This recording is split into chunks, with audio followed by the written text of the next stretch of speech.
Sa vlog natin ito, pag-uusapan natin, ibabahagi ko sa inyo ang inyong mga gagawin, mga dapat nating gawin at huwag kakaligtaan sa paghahanda natin sa bagong taon. Kaya nandito po ang listahan na kailangan nyong gawin upang maging maswerte at umunlad ang inyong buhay sa 2025. Ilang araw na lang, ilang tulog na lang at sasalubungin na natin ang 2025. Kaya naman ating paghahandaan at gawin ang mga nararapat para tanggalin ang mga malas sa ating bahay at sa ating buhay.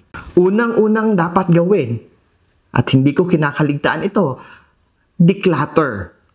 Unahin baguhin ang pundasyon ng ating mga tahanan. Ang pagdideclutter ay proseso ng pag-aalis ng mga hindi na kinakailangang bagay, mga gamit o dokumento sa iyong buhay tulad ng mga lumang gamit, basurang papel o mga bagay na hindi na ginagamit.